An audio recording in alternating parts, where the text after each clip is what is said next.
حضرت علی رضی اللہ عنہ څومره لوی سړی دی. یو سړی د بار نه راغی دی نه پیژن چې دا څوک دی. نو تپوس یې دیو کې ته څوک یې؟ من انتا. حضرت علی صاحب دوی ته څوک یې؟ پکار دا وه چې ورته یې ویل چې زه د نبي علیه السلام زوم یم. پکار دا وه چې وی د هغه د تره زوی یم. فاتح خیبر دی، راکوټې سړی نه دی. حضور پاک د په حق کې د جنتیت اعلان کړی دی او باب العلم یې ورته ویلی دی چې علي صاحب د علم دروازه ده. انا مدینة العلم وعلي بابها. او د حضور دی یو نه وي چې د حضرت حسن او حسین پلار یم، دی یو نه وي چې د بی بی فاطمې خاوند یم. وی ته څوک یې؟ من انته. ته څوک یې؟ او ته څه وایي؟ ما انا الا رجل من المسلمین. وی زه یو نو بل څه نه یم، د مسلمانانو کې یو سړی یم، یو عام مسلمان. عاجزی اللہ تخوخا، پاجز اللہ خوشحالی، پکبر اللہ خفکی. لا تمشي في الارض مرحا انك لن تخرق الارض ولن تبلغ الجبال طولا. ویجی پلا رزی نو خپی دا کبرجنو پشانتی موڑا، کبر باندې مگر سباو کی نه دا زمکه شلولی شي چې په وردن نشي، دا خدای زمکه نشي شلولی، او نه دا سر اوچتولی شي د اسمان ته ورسي. حضرت لقمان چې خپل بچی ته نصیحت کوي نو یو نصیحت ورته دا کوي چې بچی ګورې په ځمکه به د کبر تلل نه کوي، په اسانه او په نرمه طریقه په دې ځمکه ګرځه. لویي به ځان کې نه پیدا کوي، عاجزي په ځان کې پیدا کوي. نو په عاجزۍ الله خوشحالیږي. څومره چې الله انسان کمال ته رسوي، ګورې په عاجزۍ رسوي، په کبر کمال ته نشي رسېدی. زمونږ د دارالعلوم دیوبند چې کوم بانی مبانی دی او د ټولو استاد دی مشر مولانا قاسم نانوتوي رحمت الله علیه، ډېر لوی سړی و. د دارالعلوم دیوبند بنیاد دی ښودی دی. دی د شاه عبدالغني رحمه الله شاګرد و. نن سبا د دارالعلوم دیوبند نه څومره چینې روانې د دنیا ګوټ ګوټ کې په لکونو شاګردان دي دارالعلوم دیوبند، او دا په لکونو مدرسې چې څومره د دنیا په ګوټ ګوټ کې دي، دا ټولې مدرسې د دارالعلوم دیوبند په نقشه روانې دي. او ټولو کې دارالعلوم دیوبند شاګردان د شاګردانو شاګردان د شاګردانو شاګردان لګیا یې درسونه کوي. د دې ټولو ثواب به مولانا قاسم نانوتوي رحمه الله ته نصیب. لوی سړی قسم او علم اوهو د علم غر و غر چې خدای پاک دله کوم علم ورکړی د دې له اندازه ولګوې چې کله د دارالعلوم دیوبند بنیاد یې ښوده،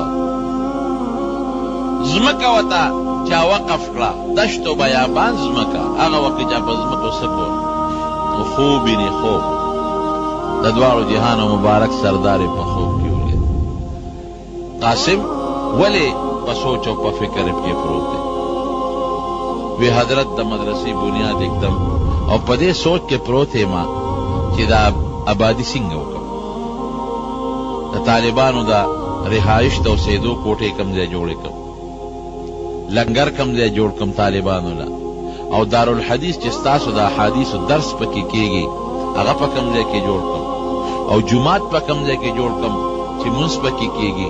حضرت په دې سوچ کې پروت یم، په دې فکر کې د دواړو جهانو مبارک سردار ورته فرمایي وی راځه چې زه درته نقشه واچوم.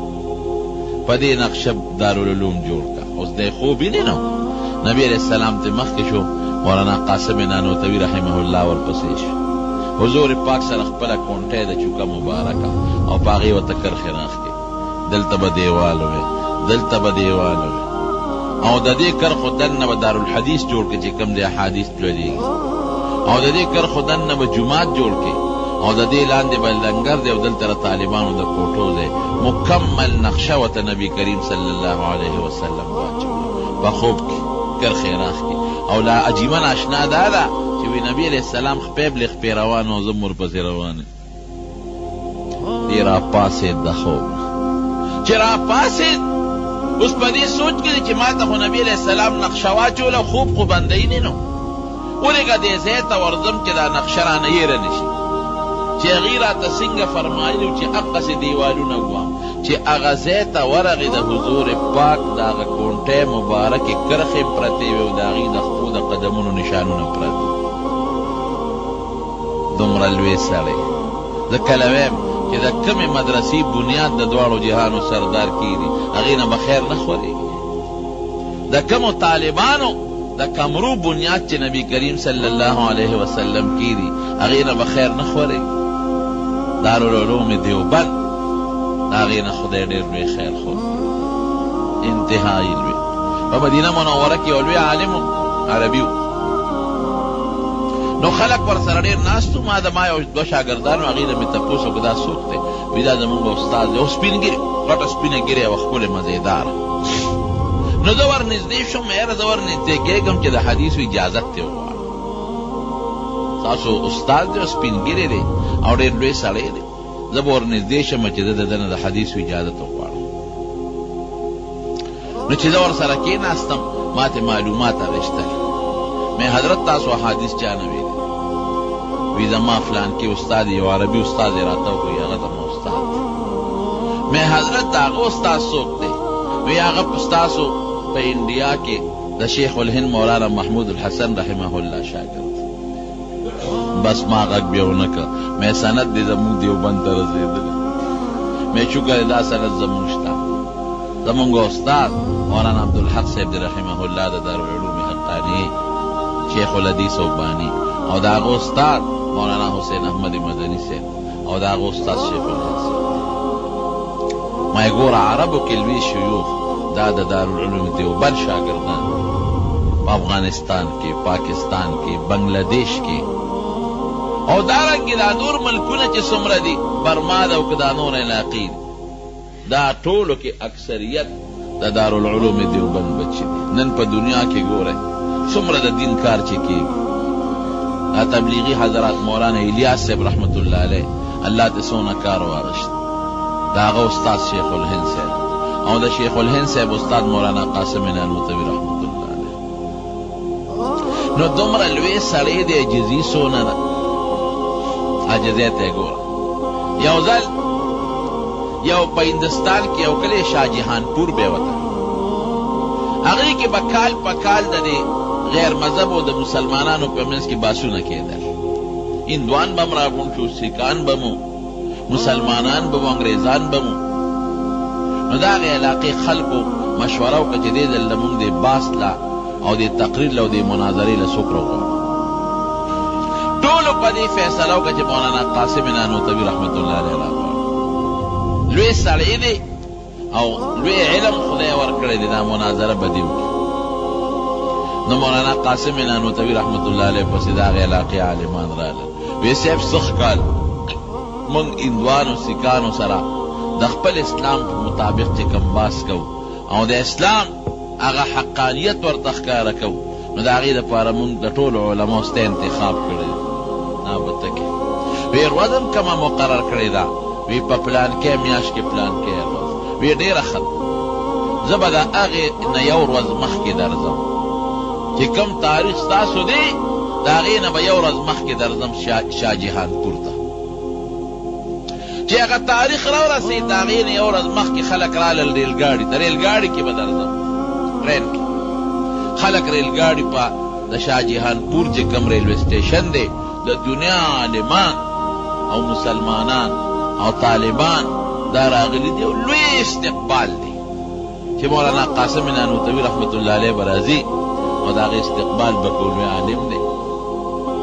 دې چې کله په ریلګاډي کې را روان شوی دی سوچ یې کړی دی چې دا خو به ټول خلک زما استقبال له راغلي، عالمان به م راغلي، هغه ته پته وه دا خو به زما په زړه کې دومره لوی سړی یم چې دومره مولیان دی زما استقبال وکړي.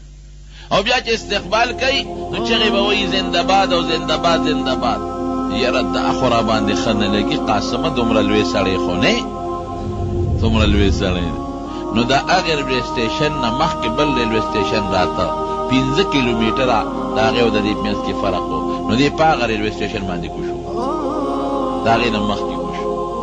ریلګاډی چې کله ورسېد نو خلکو ډبې کتلې دي پکې نشته، یو ډبې ګوري بله ډبې ګوري، لوی استقبال دی او بینرې دی او زنده‌باد چغې دي چې ویې کتل دي پکې نشته. الکه حضرت رانغی پریشان دي چې دا خود نو ټلیفون شته، هغه زمانه خو د ټلیفونونو نه او نو اوس مونږ تلی شو چې هغه پسې طلب وکړو چې حضرت تا خو مونږ سره وعده کړې او سالم ستا د مناظرې نمبر یې ښه دی او دا کتر او نه رسېدې، خو د هندوان او سیکانو دا ټول خلک به راپورې خاندي چې ملا پټ شو. مولانا قاسم صاحب چې په هغه بل ریلوې سټیشن کو شوی دی نو پیاده را روان شوی دی چې دا خلک ستړي شي او دوی خپلو کورونو ته لاړ شي، نو چې کوم ملا صاحب زه غوښتم نو زه به لاړ شم د هغه کور ته او بیټک ته به ور داخل شم چې نه ما ته څوک د زنده‌باد چغه ووایي، نه زما څوک استقبال وکړي چې زما په زړه کې هغه لویي پیدا نه کړي. دومره لوی سړی خو نه یم چې دا دنیا خلک دې زما استقبال کوي. نو لاره کې یو خوړ په خوړ پیاده مزل را روان غریب خوړ کې چې راځي نه خوړ کې اوبه ډېرې وې، نو د پنسي اوچتې کړې وې خو بیا هم دا پرتوب دې لوند شو، کمیس یې اوچت کړ او پرتوب دې لوند شو. نو د خوړ نه چې کله پورې وته نو اوس په دې سوچ کې دی چې دا پرتوب خو د مالاندې د خټم شو لوندم شو، دا به انزل غواړي او دا به اوچولم غواړي. نو که دا خو انزل خو آسان دي، دا اوبو کې به یې غوپکم، خو که دا زه اوچولو ته انتظار کوم نو دا خو بیا د ما باندې شپه راځي او خلک مې هلته په تمه دی، هغوی به هم پریشانوي. نو دا چلی وکړه چې لنګ یې وواسه او هغه خپل پرتوګ یې راواغېسته چې کوم لوند او د خټو شوی هغه یې ووینځه او کونټه یې ورسره وه چې زه په لاره به دا پرتوګ په دې کونټه کې ورکمه او په دې اوږه د پاسه به اوچت ونیسم نو هوا به یې وی او نور به پرې لګي نو په دې به وچي. الله اکبر، فقیرانه شان دی. سړی کوم سړی دی؟ د شیوخو د مفسرینو د محدثینو استاد، هغه سړی چې حضور پاک ورته نقشه اچوي، د علم لوی غر او لکه د ملنګانو غوندې هغه خپل پرتوګ یې په کونټه کې ورکړه او کونټه یې په اوږه نیولې ده او نور ته یې نیولې ده او لنګ یې والې دی او غریب روان دی. خلک عالمان راغلي دي په ټیشن کې وګرځېدل، پیدا یې نه کړ. هوټلو کې ورپسې ګورې هسې نه هوټ چې ته مخکې راغلي بل ګاډي کې، په هوټلو کې نشته. مولانا قاسم نانوتوي رحمت الله علیه چې څنګه راغی نو ستړی و، یاره چې اوس ورځمه دا خلک به لا پوره نیخ وارم، خامخا به لارو کې ولاړې راشي هوټل ته لاړ شه، نو هغې کې به یو ګنټه به په یو کمره کې لږ ارام وکړي نو بیا به لاړ شي. نو چې هوټل ته څنګه ورغی هوټل والا دې تپوس کو نوم دې څه دی؟ نو د خپل زوړ نوم خورشید حسن و، دا نوم یې بیا ځان ته بدل کړی، زوړ نوم یې خورشید حسن. نو هغه ته هغې ته یې وایي زما خورشید حسن نوم دی او د سات دپاره یو کمره راله راکړې، په کمره کې وټې خوب کوم دا جامې به مې موچي شي. نو هغې کې سملاست مولیان ورپسې ګرځي، خلک خو خواره شو لاړل خپلو کورونو ته، خو چې کوم مولیان دي هغې ګرځي ودرېږه که د بسونو اډې ته لاړ شو چې ته بس کې نه راغلي هلته هم نشته. یاره یو هوټل دی دې غاړه کې ودرېږې هغې کې ګورو چې ته هغې ته نه ننوتې چې هوټل ته ورغلې تپوس به هوټل کې کاو چې د مولانا قاسم نوم سړی خو څوک نشته هغې نه، چې هوټل ته ورغلل هغه رجسټر یې کته یو نوم پکې راووت خورشید حسن. وی دا څوک دی؟ وی دا دې کمره کې یو بوډا سپین ږیری راغلی دی او په دې کمره کې دی.